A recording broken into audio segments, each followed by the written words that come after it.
Hello everyone, welcome to our pre-jam sessions for Global Game Jam Sri Lanka 2021.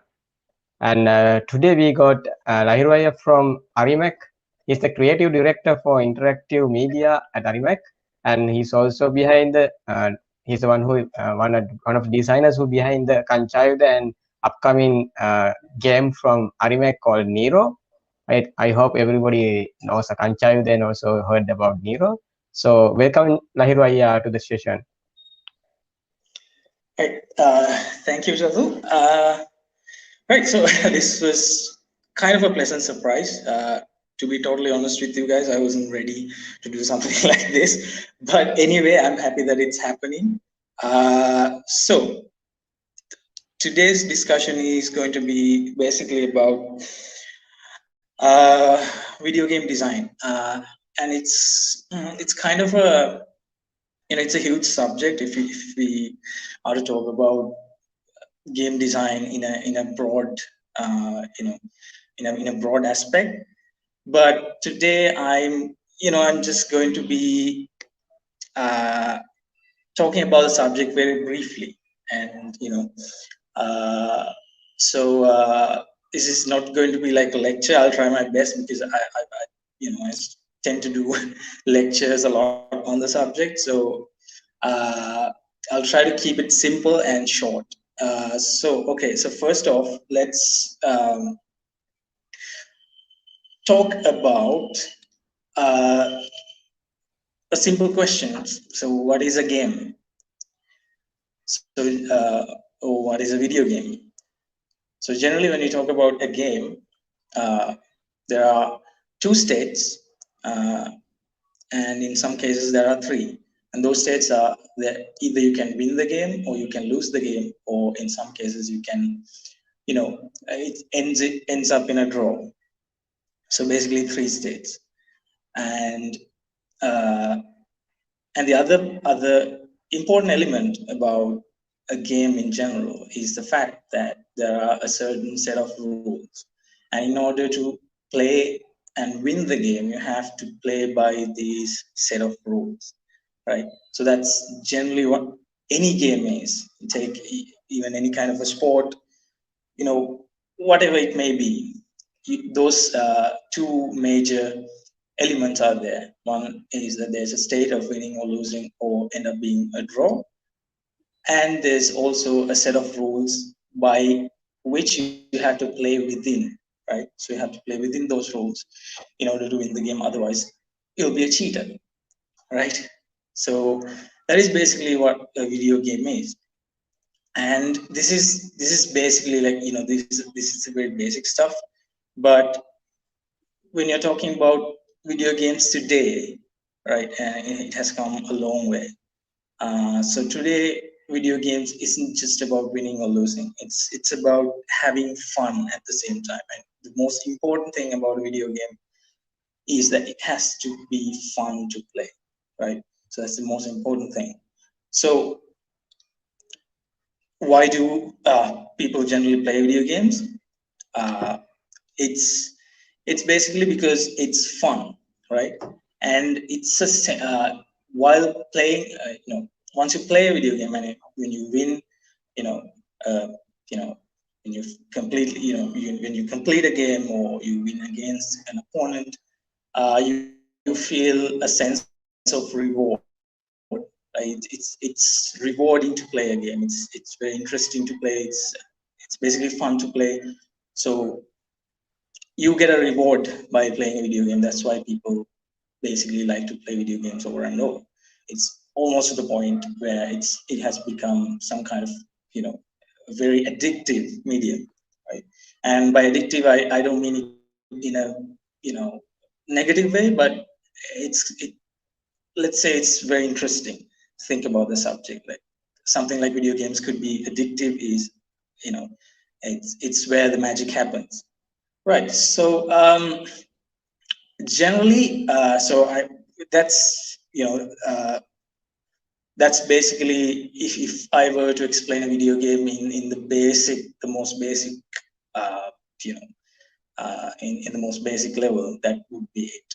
So So the main parts are you have a state of winning, either winning or losing, or end up being a draw. You have a set of rules within you have to play the game. And then, of course, while you play the game, it has to be fun. Otherwise, there's no point in playing the game, right? So those are the, this is the most basic way you can explain video game. And there are, of course, other additional stuff that goes into making a game, especially when you are talking about very modern video games. You have something called the story or the narrative. So some people play video games just to get an idea about the story. Games like Last of Us, Uncharted, all the Naughty Dog games, and Witcher, Assassin's Creed, all these mainstream stuff. They have a huge story behind it. So people generally are attracted to these stories, and they like to engage in that story. They want to know what's going to happen next. So they will, sort of play the game in order to learn the story.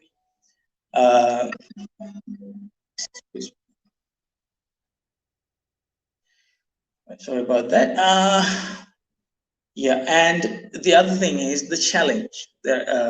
Playing a video game in and of itself is a challenge, because you need to, I said, there are a set of rules and you need to play within those rules. And it's not going to be an easy task to, simply play within a set of rules in order to win a game. There's something called mastery. You have to master certain skills where you have to learn. Let's say you're just, playing a game where you have to basically use stealth to move through a certain level, and there are certain enemies placed at certain points. You have to avoid those enemies. So what skills goes into that kind of video game, that playing that kind of video game. So first you have to sort of have an understanding about how you can hide in the game, right? So that's a skill that you have to master. Like, you have to know how to hide, and you have to maybe have quick reflexes. If an enemy quickly turns around, you need to have the speed, the reflexes that helps you quickly hide, right? And thirdly, you have to have some sort of an idea to form a strategy how to go through all those enemies and through that level in order to reach the end goal. So like that, the challenge, it's exciting. And the harder the challenge is, this is something that you can argue, like, if the challenge is too difficult, players will generally get bored, or they lose interest because they get frustrated because it's too hard. But then again, you take a game like Dark Souls, right? The Dark Souls series, it's been one of the most successful, franchises ever, video game franchises ever. It's considered to be one of the hardest games out there, and people still love to play that game. So again, people love a challenge, right? So that's something that goes into video game design, that designers look at when they're designing video games. And another thing is that it's the experience you get while you play the game. It takes you out of this real world, the thing that we call the real world. It's I don't know if you guys have heard of this idea called escapism. Escapism basically means that you get to escape your day-to-day mundane, this boring life, in order to find something that is much more interesting, that's much more exciting. So video games gives you that opportunity, right? So video games gives you that opportunity to lift, sort of teleport yourself into this fantastic world where everything is so much better than the real world. So that's Cyberpunk. the experience. Yeah. Like Cyberpunk. Yeah, exactly. So, and there are games like people say that there are certain games. Let's take like games like Call of Duty, where you shoot people and it's fun. It's fun to shoot people don't take me out of context there in a video game. And all of a sudden you get these games where you don't even have a mechanism to shoot people, or you don't have a mechanism to fight with each other. Games like Journey. I don't know if you guys have heard about the game called Journey. If you guys haven't, I highly recommend you just get that game and play it. It's a completely different experience, and people doesn't always want just the excitement of it. People want to feel something different, feel some different experience that they have never felt before. So the experience is another important factor when we think about designing video games, right? And of course, socializing. I'm pretty sure that some of you guys are playing online video games where you get to play with other your friends and other people. MOBAs like Dota or League of Legends, and first person shooters like Call of Duty, and then you have games like PUBG, third person shooters. So it gives the people opportunities to socialize with each other. And I've been playing Call of Duty for a while, and I have a lot of friends, and this is something that I like. There are people that I have met like in game. They're the most vocal people out there. They'll always be like, if you made a mistake, they'll be all over you. Right? They'll shout at you. They'll be very vocal. But then again, you meet them in real life, they're the most quietest people. Are you the same guy? Like, they're really quiet. So and the thing is, like, through that game, some people create a platform to socialize with each other a little bit better. So actually it's a good thing, right? So socializing is of course another important factor, and the most important factor is the game has to be fun, right? This is something, if you are aspire to be a video game designer, developer, or an artist, your game has to be fun. Whatever you design, whatever you put out there, it has to be fun. Otherwise, people will, just lose interest, and they won't even try to play your video games, even though you may have the coolest graphics, the most realistic looking graphics out there. If the game isn't fun to play, if the mechanisms and the general gameplay isn't fun, people will find it, kind of boring. So fun is the main factor that we look at when we are making video games. So that's generally the outline of, sort of everything that we look at in a video game, in a broad sort of a perspective. So I'll get into some, technical stuff. I think this, if you are looking to make video games in the future, or if you're already planning something, if you already have a project that is going on, I think this can sort of help you, because generally in Sri Lanka, and this, not just in Sri Lanka, but in many cases this happens because the focus nowadays is really on getting, cool graphics.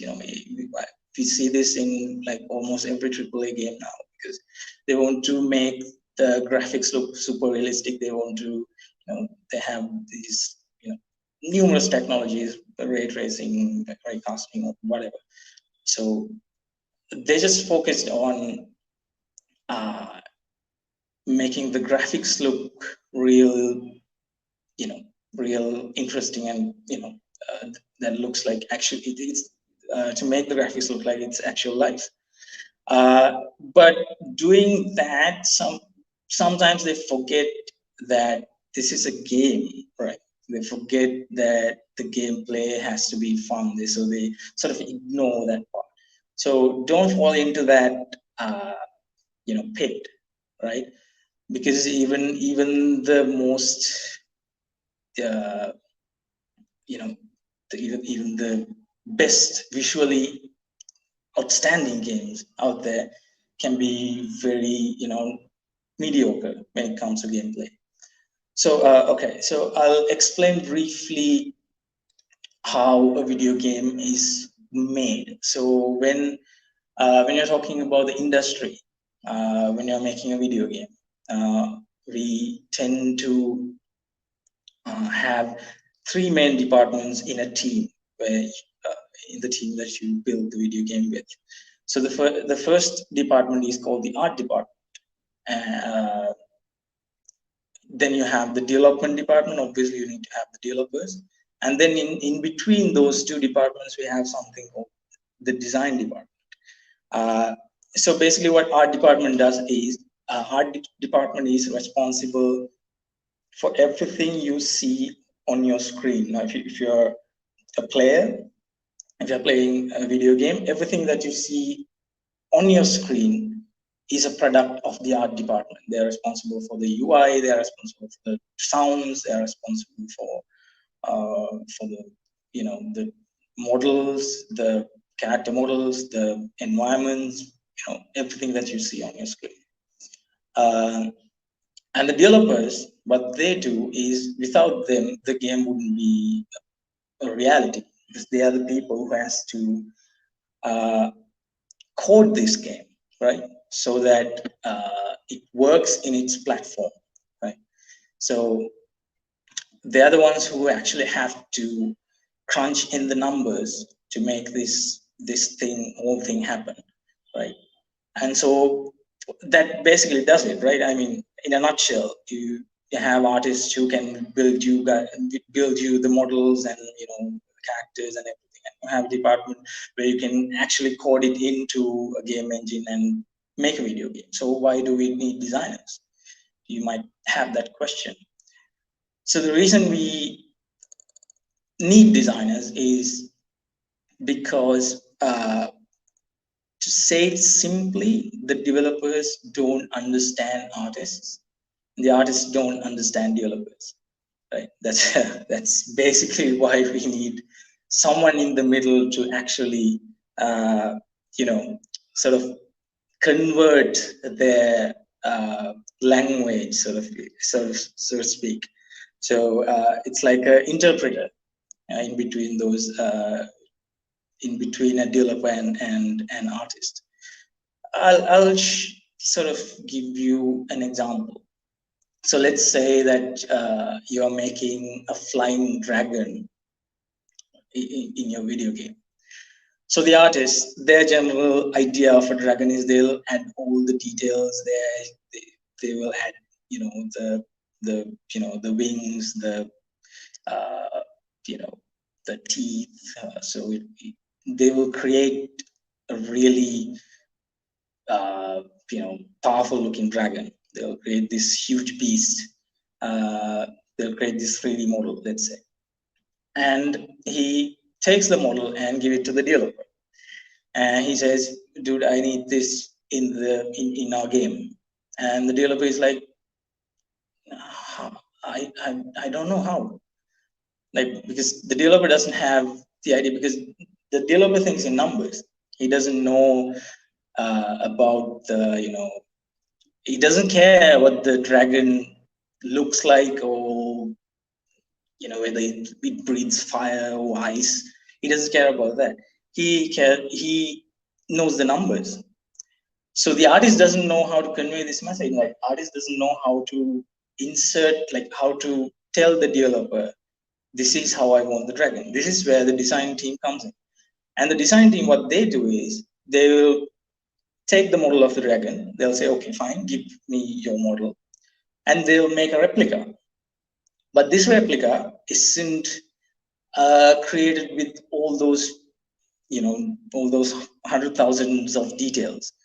It's going to be created in boxes and planes, but still the scale matches to the artist's dragon. And when you give this simplified model, or the prototype to the developer, and then he can understand, okay, now I understand how to move the wings because it's a plane.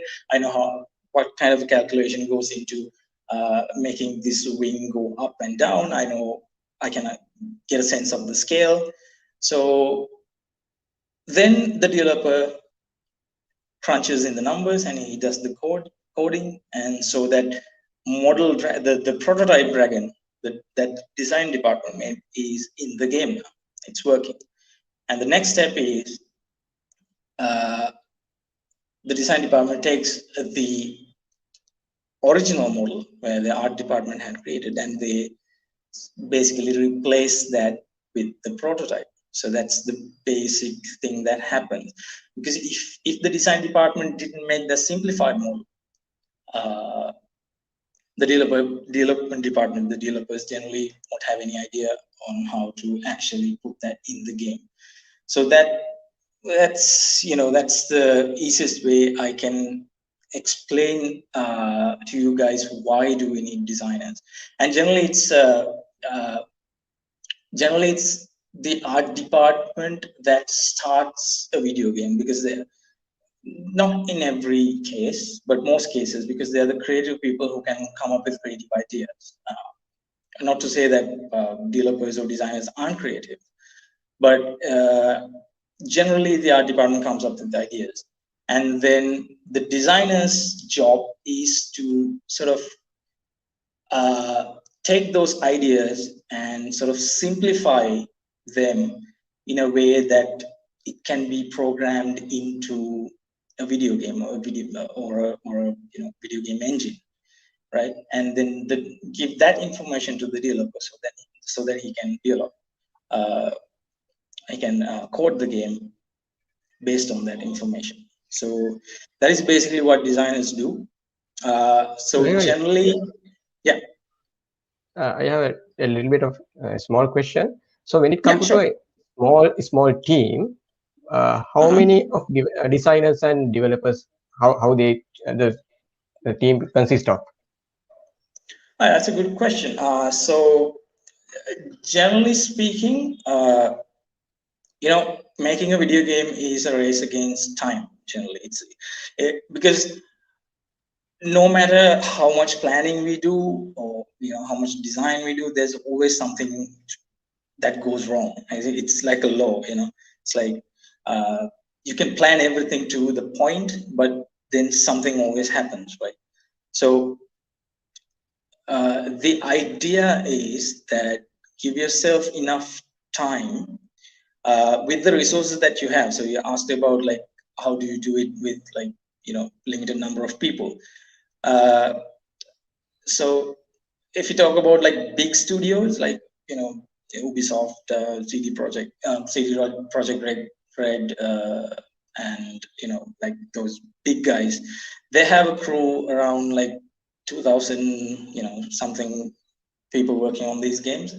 So they have everything sort of mapped out. But in a small studio, like if you take, for example, like if you take an example even smaller, like where we have something called indie games, generally it's just one guy who's doing everything.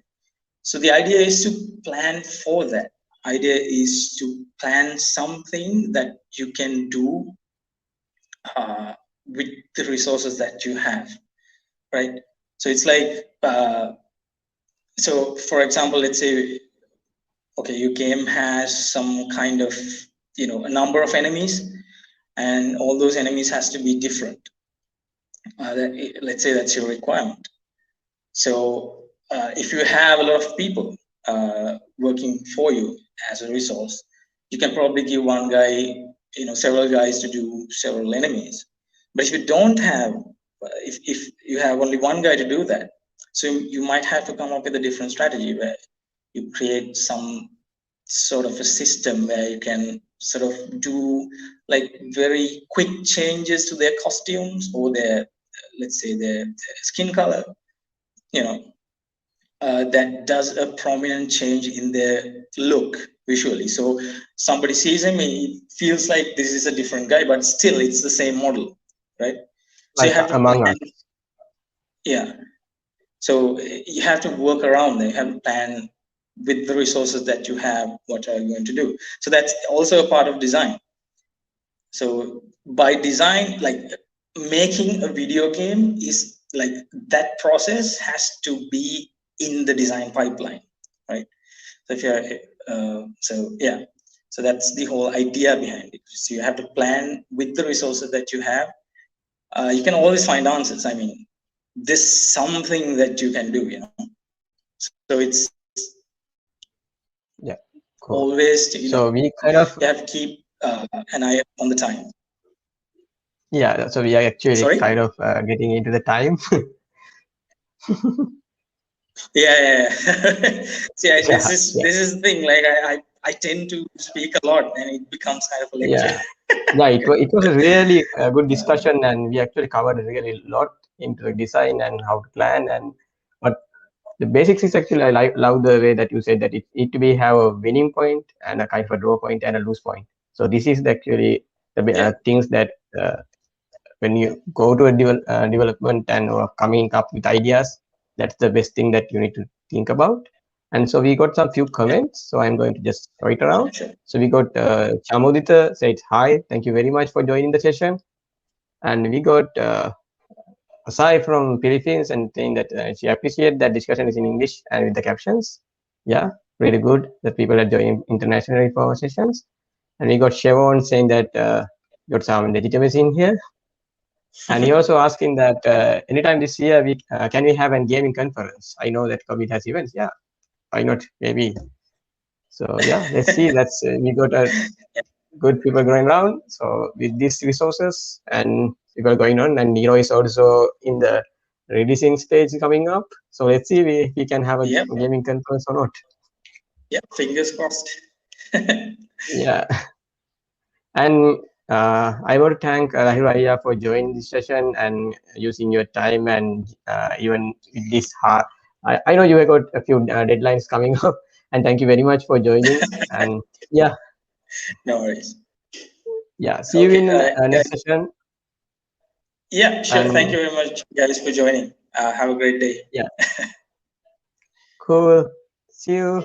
Yeah.